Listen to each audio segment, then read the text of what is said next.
Hey friends, welcome to today's episode of Between the Now and the Next podcast. I'm your host, Heather N. Justice. Today's guest is a creative force with a heart for vintage charm and homemade goodness. Ashlee Keene is the owner of a small shop where she curates and sells beautifully engraved vintage silverware, each piece with its own story to tell. But that's just the beginning. If you follow her on Instagram, you probably know her as the Sassy Barn. And true to the name, she brings plenty of personality and warmth to everything she does. Ashlee is also a passionate blogger where she inspires women to embrace the creativity with DIY projects and mouth-watering recipes straight from her own kitchen. She even has a cookbook out called Eat Till It Hurts, which is available on Amazon. Whether she's bringing life back to old treasures or teaching you how to whip up something delicious, Ashlee does it all with style and heart. I am so excited to welcome Ashlee Keene to today's show. Welcome, Ashlee. Hi. Hi. Thank you for having me. Yes, thanks so much for coming on. I'm so excited to have you on. And I followed you for the longest time. I run into people all the time and I'll be talking about something or they'll be talking about chickens. And then I'm like, oh my gosh, do you follow the Sassy Barn? Like, do you follow Ashlee on Instagram? No. Yeah, so you've got followers all over the place, but you already know that. I have wonderful followers. You really do. I really do. I'm really, really blessed. Yes. And you're so good at engaging with your followers and your comments, and you're really good at just making that connection with people. Thank you. I try. Yeah. I try really hard, especially because that's what I would like to receive as a follower to others. So I try and do how I would want to receive something.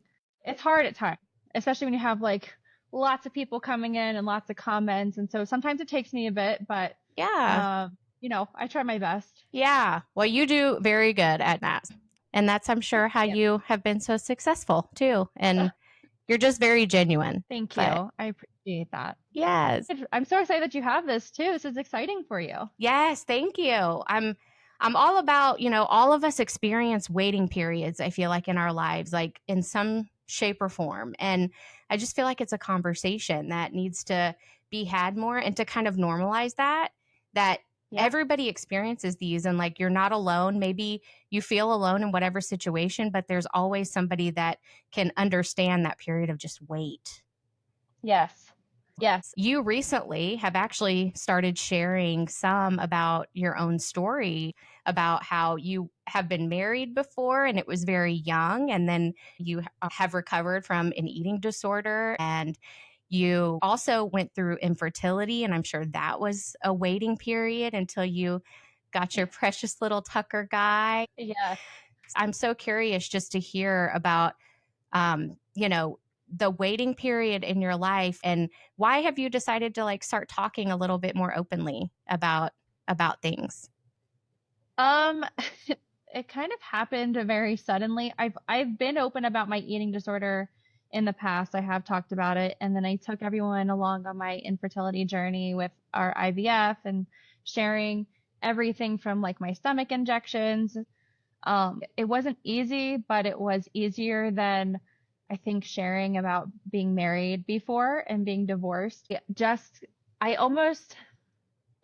here's how it happened. I got hacked, and I went through this really bad week after being hacked and thinking I was about to lose everything that I just worked 9 years for. Oh my gosh. And so I got on my Instagram one day and I just kind of had a meltdown.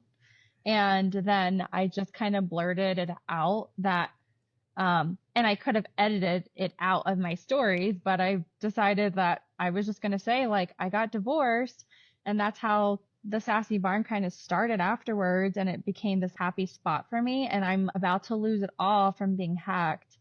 Mm-hmm. And so, that's kind of how it came about. And then so people were like, you were married before Austin? Right. And so I did it to myself, but I was actually very glad that I did. I felt this shame for a while, being married at a young age and then getting divorced. And I wasn't sure if I would ever really share it publicly like that. Yeah. I don't know why I felt this guilt and this shame, but I wasn't sure how it would be perceived. But it is part of my story, and it is part of how the Sassy Barn kind of came to be what it is, in some capacity. I was married. I was 24 when I got married. Austin was my first real boyfriend, my husband now. Yeah. And we broke up, and I went off to college and I met someone else. And that is who I ended up marrying. And it was very toxic, and it was very unhappy, and it didn't feel like a marriage, and there was just a lot of problems. We divorced in the summer of 2015. Okay. And that was a really raw waiting period for me. I had a multitude of things happening. So I've talked about my eating disorder for a long time now, but what people don't realize is I never fully started to recover from my eating disorder till after I got divorced, because my marriage was so toxic. I felt like the only thing that I could control was my eating disorder. Yeah. So I'm battling this bad marriage, and I'm also battling myself. And then I'm also in this very unhappy stage with myself. And I was faking happiness for my friends and family, and I was not truly the person that I wanted to be. I really didn't even know who I was. I have a master's degree. I was a social worker, and that title was like, oh, well, I'm married and I'm a social worker, and that's who I am, kind of thing. But like, I didn't really know who I was or know my happiness. Sure. And so I think for me, that was like my waiting period. I was with my ex for 9 years. Wow. And so that was a long time, and it was so much toxicity that I just didn't know how to leave. Yeah. So when we got divorced, I spent the summer kind of, I wouldn't say spiraling, but I kind of was at this weird thing like, oh my gosh, everything that I know is kind of gone, and I have to start over.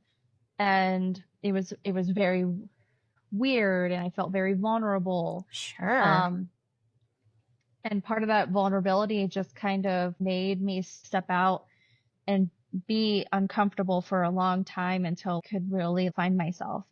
And it was that summer I went to a yard sale, and I picked up an old farmhouse chair that I thought was really cute. And I got, I don't even know if it's still around anymore, but it was Annie Sloan chalk paint. Oh. And I thought it was, I don't even know if they still make it. I'm sure they do. It was so popular. I got this yellow chalk paint, and I've never painted a chair. So I painted this chair, and I was like, oh, this is like really fun. Before that, like, I never picked up a hammer. I asked my ex-husband to do everything for him, like in terms of like hanging a picture or stuff like that. Sure. I felt like I couldn't do it. And so painting this chair, which I've actually never shared this story before because I felt like it was kind of silly, but I always No, please share. So I was painting this chair, and I was going through this moment. I was like, oh my gosh, this is so fun. I'm like bringing something back to life. And so yes, I love that. And then I got this idea to start repurposing furniture, which I've never done before. In that time frame, I had decided to reach out to Austin, who I had been thinking about, but we hadn't stayed really connected over the years. So I had no idea what was going on with him. And I reached out to him one day, and I was very nervous about it, but something just kept telling me to reach out to him. So I did, and I was like, hey, this is Ashlee. I hope you're doing well. I haven't seen you in a while. I'm getting a divorce, I'm getting a divorce, and I wanted to see if like maybe you wanted to get together and catch up. I don't know, let's go to the beach. Wow. And yeah, it was for you, girl. Yeah, it was very forward. And I said, if you have a girlfriend, don't text me back. Just leave it at that. Yeah. And so he called me and he said, are you serious? And I said, yeah, unfortunately, I mean, yeah, yeah, I'm getting a divorce. And he said, I would love to see you. Let's pick a date and I'll fly out and we'll go to the beach. And I was like, okay. So we did. And I decided not to tell anyone what I was doing because, one, I'm newly divorced. Mm-hmm. They always say you need to take time for yourself. You need to figure things out. And I just knew, I knew the second that I saw him that I was going to marry him. Wow. And I knew that even while I was young, like my younger version, when Austin and I were together as teenagers, I knew one day I was going to marry him. And I feel like we just had to go through separate moments Yeah. to finally come back together. So we went to the beach, came home. I decided to sell my house and uproot my entire existence in Lancaster, Pennsylvania, and just move to a really small town in Illinois, in Southern Illinois. Like I literally quit my job, everything, and just said, I'm out. I felt like at that time my life was very toxic. I was around very toxic people. I had like my close friends that supported me, but you also find out who is not your friend during divorce, and people love to chat and talk. And I needed to get away from it all. Like it was too much. Yeah. So I left everything and I moved. Wow. So that story correlates with this whole waiting period for me because I was severely bulimic. I'm newly divorced and I'm in this waiting period that I just don't know who I am. And I don't know what my happiness is. I was very happy to be back with Austin, but I also knew that I needed time. And so even though I moved away and I moved to be with him, he was very respectful of giving me that time. Yeah. And so it was 3 months when I moved to Illinois. So I moved 2 days before New Year's of going into 2016. Jobless and not sure what was going to happen next. I applied to so many different jobs in my field and couldn't get a job because I was either too overqualified or it wasn't the right timing. And so his best friend hired me as a secretary. And I was like, okay, well, this is good for now, but like this is not what I'm used to making. And, you know, like this pays the bills, but it doesn't leave me with much. So Austin and his best friend had a few businesses of their own, and I was very inspired by their savviness and being entrepreneurs. And my parents were entrepreneurs. So I literally turned around in my seat one day and I looked at Austin's best friend, my boss, and I was like, I'm going to start a business. And he's like, you are? And I was like, yeah, I'm going to start a business and I'm going to teach myself how to paint and use tools, and I'm going to make wood signs, like hand painted wood signs. This was like before my spoons. Yeah. And he said, well, what are you going to call yourself? He's like, well, Austin thinks I'm sassy, so I'm going to call myself the Sassy Barn because I'm working out of a barn. So like there was really no logic. But that's perfect. Like how perfect is that? And it's stuck all this time. It did. So the Sassy Barn was born, and Jim, Austin's best friend, he was a really good carpenter. And so he's like, I'll teach you how to cut wood. So I went to Harbor Freight and I bought my first miter saw and some tools. And then I went to Walmart and bought like this janky jigsaw. And I brought it over and he taught me how to cut wood. So I brought all this wood home and I set it up at our island with pieces of paper towel. And I just started to learn how to paint and calligraphy, which I've never done before. And I was just teaching myself. And then there was a show that was coming up in our town, like a craft show. And I said, I'm going to debut the Sassy Barn at this craft show. That was April 26th of 2016. So when I debuted the Sassy Barn, I made, I don't know, close to like 200 pieces and a variety of stuff. Like I didn't know at that point, like I think I was just dabbling in everything just to kind of figure out what stuck. And the signs definitely stuck, but I had other things going on as well. And that's when the spoons came into play, because I started hammering spoons, but they weren't very popular at that point. I went to the show and I sold out of everything. That's awesome. So Oh my I came, gosh. so I came home and I told Austin, I was like, oh my gosh, like I sold out. I think I'm going to open up an Etsy store. I think this is going to be a really good thing. I wasn't even on Instagram. I just have my personal page. And so, I started an Etsy shop, and then I started attending more craft shows. And then, I got on Instagram January of 2017, and I had this pretty decent sized account notice my signs and my spoons, and she shared me, and it just took off from there. So I was doing like these fun live sales on Instagram and all this stuff, and it was really cool. But going back to that moment once the Sassy Barn was starting and I was creating, I have this picture that I took of myself. I was in the back of Austin's truck and we were driving around on the farm. We had a fish farm, and I was so stupidly happy, not because I was with him, but I was just I felt like this happiness come over me that I hadn't ever felt. And it was like the first moment in my life I felt very content and safe. And I realized at that moment too, I wasn't binging and purging. It was like everything stopped. Wow. I just forgot about it.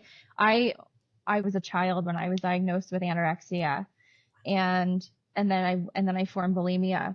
Let's see, I was 27. So I was around 8 years old when I was diagnosed, and I was around 27 when I finally went into remission. Oh my gosh. Like almost 20 years.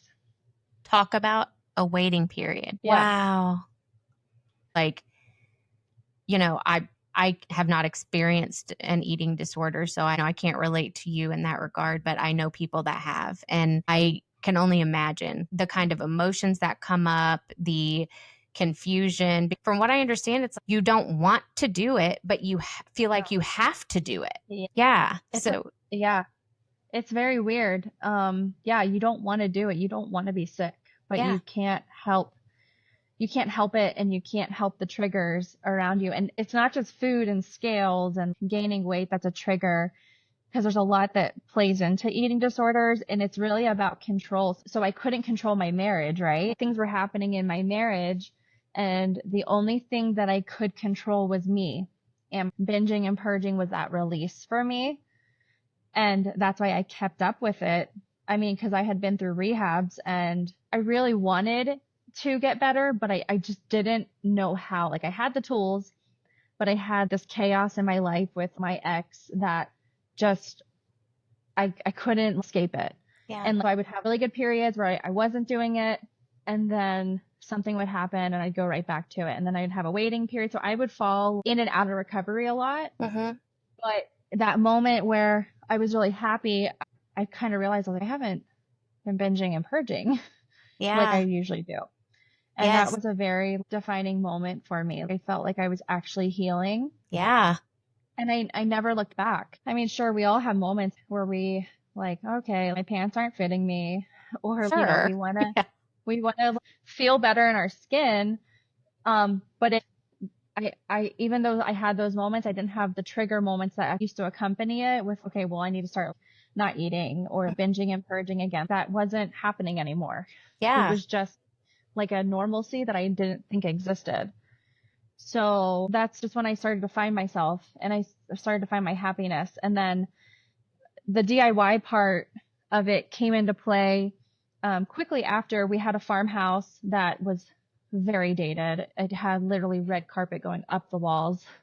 Wow. And I tore into it not knowing what I was doing. And I took people along on it on my Instagram. And then that was kind of like how I fell into the content creating. Like I did not mean to do it. Yeah. It just kind of happened. And so that was art of 2017 that I started all of that. And It was So 2017 was like this moment for me, especially with Instagram, where like my shop was actually getting some traction. And then I was getting noticed for that. And then my DIYs. And I just kept growing from there. It was pretty wild. Wow. Wow. So, I feel yeah. like there's so many things I want to go back and kind of unpack from what you said. But I was kind of starting to tear up when you were talking about just how you realized that you were out one day with Austin and just looking around and you were thinking, wow, I haven't had this feeling to purge, or you didn't want to. And I feel like that piece right there, when people experience healing and when they go through whatever method that is for them to go through and get the help they need to heal, whether that's therapy or it's just being in community with people, and or having somebody that truly loves you, that you didn't know this kind of love existed, or that was even possible, or because of what you had experienced in the past. And I love to hear these stories when people just have this light bulb moment where it's like, oh, this right here is what life is about. This is the happiness that I never thought existed for me. And Yeah. because myself, I was in a relationship for 3 years and I wrote, my 90-day devotional because it's what I wish I would have had when I came out of my relationship, and I couldn't find that. So I wrote it.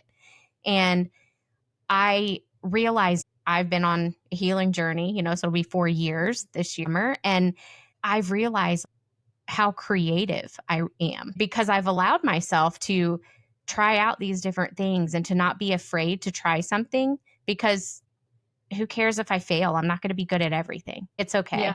But just give it a shot, because you don't know if you're good at something or if you like something until you try. Right. But when you're in that relationship and you've got so much of this toxicity where somebody's telling you everything you're not, but you believe what they're saying is true, then it becomes really hard. Like you said, you were a shell of who you were. You didn't even know who you were. It was like you lost yourself completely, because if it was anything like mine, your focus is 100% on that other person, and you're doing everything you can to please them, make them happy. You're walking on eggshells to avoid there being a conflict or to avoid making them upset or whatever. And so you just lose yourself. And I think that when you're out of that and that fog lifts, then it's this opportunity to see there's so many more beautiful things on the other side of that. And that if you're just willing to allow yourself to let go of that shame and let go of these things that are holding you back and holding you down, there's so much more to experience. Yes. Yes. And, I didn't know up until that point that I had this creativity or that I had this drive to do more or to step outside of what I went to school for. Yeah. I have this degree that I no longer use, but I'm very happy. Yeah. And I hate that sometimes that the quote of like your most painful moments can be the thing that leads you to your purpose. Or, I hate that it's true. Yeah. Yeah. Yeah. Yeah. And I loved social work. I did serious mental illness work and like suicide work. Yeah. And I love the field, and I think I'll always be an advocate for it. But I don't miss it. Yeah. I don't miss it. Yeah. I think it was a great place. I think it was wonderful to be in for the time being, but I love what I do now. And I never imagined I would be here and that I would have this amazing team and these girls that, are here with me every day. And we work in the shop and we ship out orders every day. And we have over 600 retailers across the US and overseas. Amazing. And I never thought that would happen. Yes. Yes. If you would have told yourself, 10 years ago that this is going to be your life, would you have ever envisioned that for yourself? Anything like this at all? No, never. Never. I just got like this spark. I've always felt driven. It's really weird because I was so sick, like very, very badly sick. Yeah. But I still had this drive. I wanted normalcy and I wanted to have a life, but I also wanted my eating disorder at the same time, which is like so weird. I functioned with dysfunction. And so I never wanted to be sick and having people to take care of me. I just kind of wanted to go through life and you not know that there was anything wrong with me. And then, once I got past that, I found the spark and this drive that I knew I had. And like with the Sassy Barn, like I wanted it to work so bad. Like I had people being like, well, good luck with that. Like, your signs are great, but who's going to buy them all the time? Like you're not going to have repeat customers or, Mm-hmm. like spoons are great, but like, like, are you really going to make something of this? I used to literally like take a crate full of all my things and I would go from one small shop to another in Illinois and just walk in and be like, do you guys like want to like sell my stuff? Good for And you.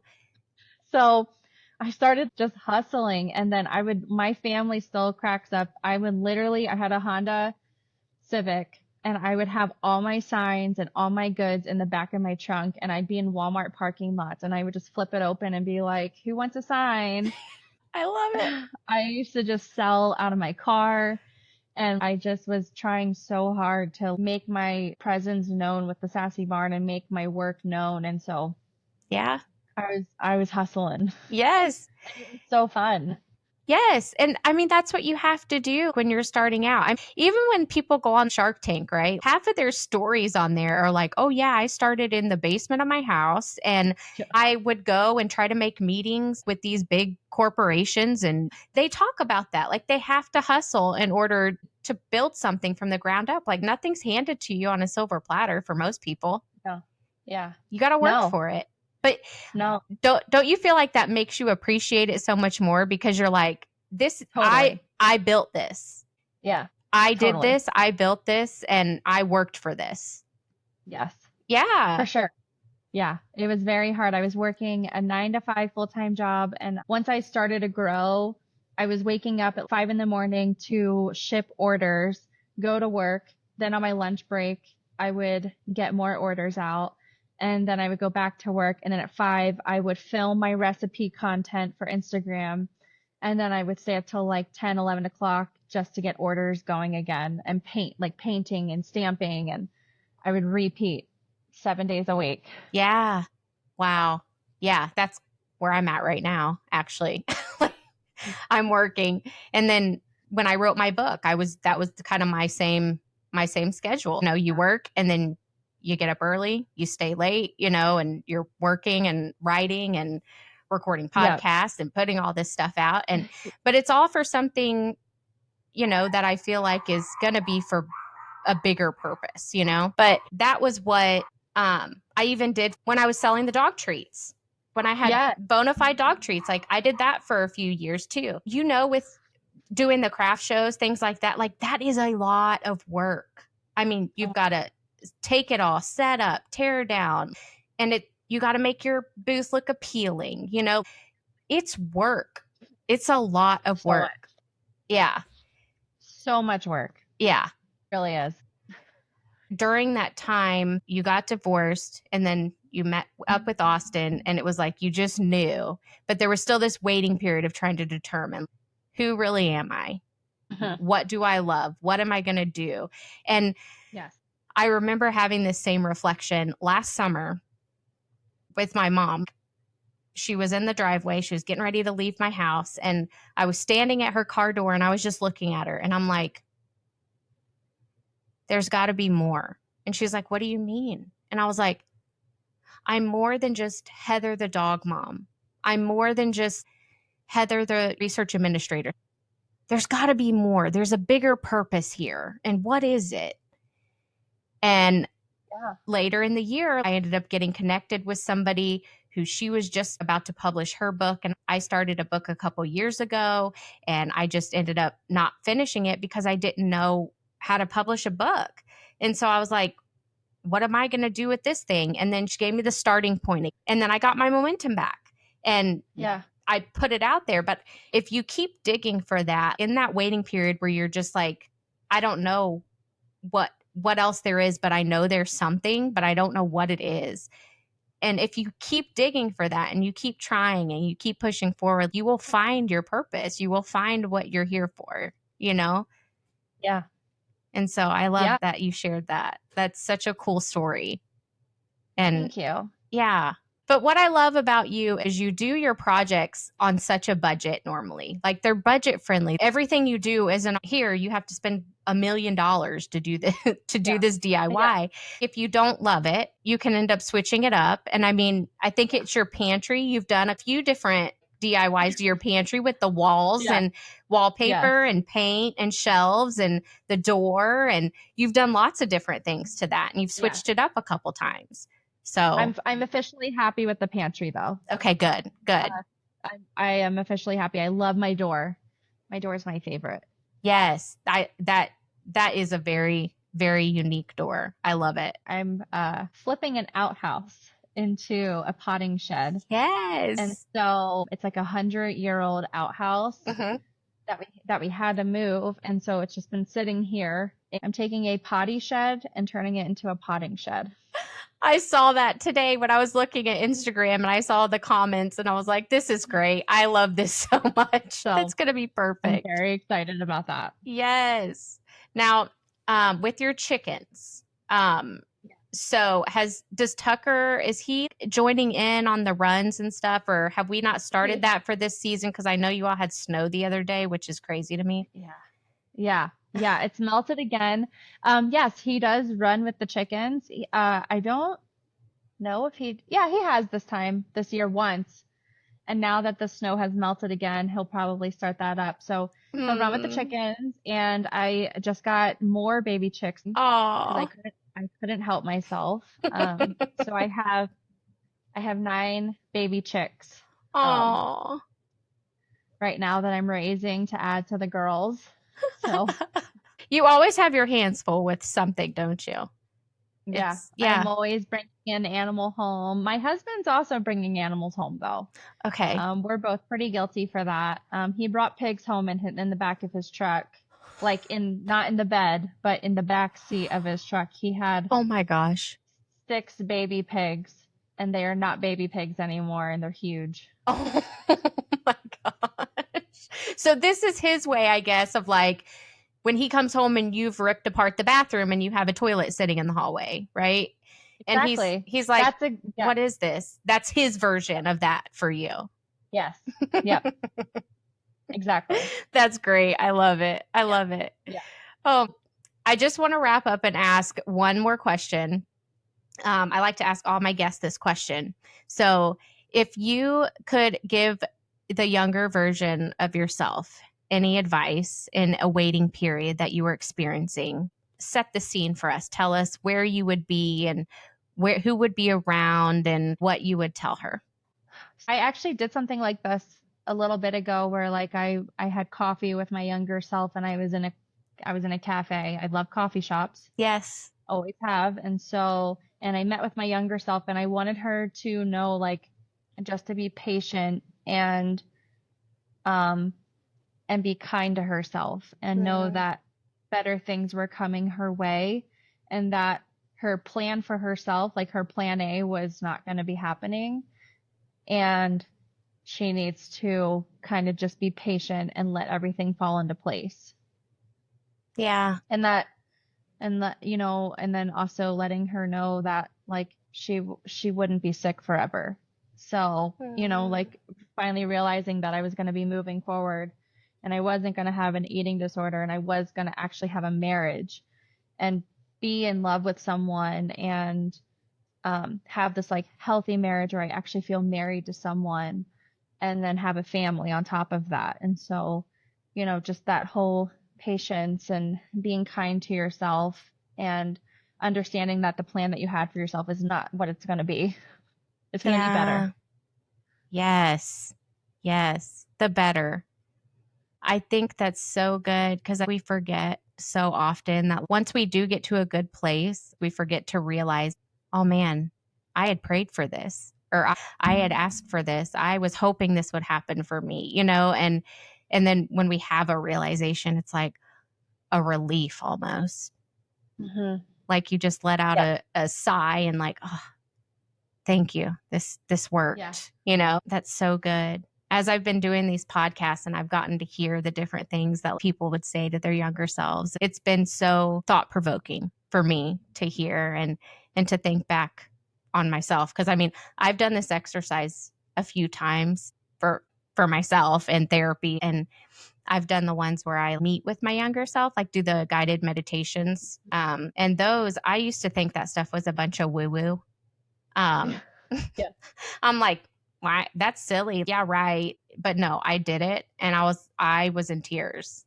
Yeah. It's a really powerful thing when you can just look back on that and release that version of yourself and say, you've got to let go of the shame or the, whatever it is that someone's holding on to. It's a really freeing thing. Hearing your story and how this all came about, I'm so proud of you. This is amazing. And how you're you're killing it. And you have, thank you. Yes. Like I've commented on your post before, and I'm like, are you serious? When your cookbook came out, I was like, everything you touch turns to gold. Oh my gosh, you're so sweet. I'm serious. You put your mind to something, and I just love that you're not afraid to try it and see, I'm just going to punt this and we're going to see how it lands. And, that's in your DIYs, that's in putting the cookbook out there, and you're trying all these different things. And I love that. Thank you. Yes. And I think it makes you so versatile, and it has, build your audience to be a good, diverse group of people. And it's so cool. It's just so cool to see that and to get to celebrate with you, because it's a huge accomplishment, and it's something that you can really inspire me, your followers, and say, look, it's not that hard. Let me show you how to do these things. You need a few simple things. Let's give this a shot together. And it's so cool that you just have the confidence to do that, and then to encourage other people to do it with you. Thank you. Yeah. Thank you. That means a lot. I wanted to build that sense of community where we're in this together and we're learning and we're doing things, and nothing's perfect, but we're figuring it out, and, just kind of share along the way and just be relatable. Yes. That's so important. And you show up so relatable, so honest, and so true. And I think that's a lot of what we lack in this world anymore, is just authenticity. And so thank you for being on social media and showing up in that way for all of us, so we can be friends across the social medias. Yes, that's what I like the most, is the friendships. Yes, it's awesome. Well, I am so glad that you took time out of your day to come on and chat. Go ahead and tell people where they can follow you and what your website is and how they can look at all your cool stuff. So you can follow me at the Sassy Barn, and thesassybarn.com is where you can find my recipes, my DIYs. You can also find my shop link there, where we do hand stamped vintage silverware pieces, and it's super fun. Yes, it is fun. I have several spoons myself, and I've given them as gifts, and I love them. Thank you so much. Yes, but thank you, Ashlee. It was really fun talking with you today. This was so fun. Thank you for inviting me on. Wow, what a powerful and honest conversation. I am so thankful that Ashlee came on to share so openly with us about her story, and what a testament of beauty that can come from brokenness and the growth that happens in the waiting. I'm so glad that a painted chair and a quiet moment was the segue to a brand new chapter of her full life, and it led her to building something as beautiful as the Sassy Barn. If you're in your own season of uncertainty, I really hope Ashlee's story encourages you to believe that clarity can come, and that healing is possible, and that sometimes the most unexpected starts lead to the most meaningful chapters. In the show notes, you'll find the information to keep you connected with Ashlee. You can find her Instagram handle and the link to shop the Sassy Barn. Head on over to Instagram and give Ashlee a follow. And while you're there, just let her know what her story meant to you. If today's episode spoke to you, please share it with a friend. Leave a review, and be sure to follow the podcast so you don't miss what's coming next. All of these actions really help podcasts like mine get out into the world and reach more listeners. Thank you so much for listening. Until next time, keep living between the now and the next.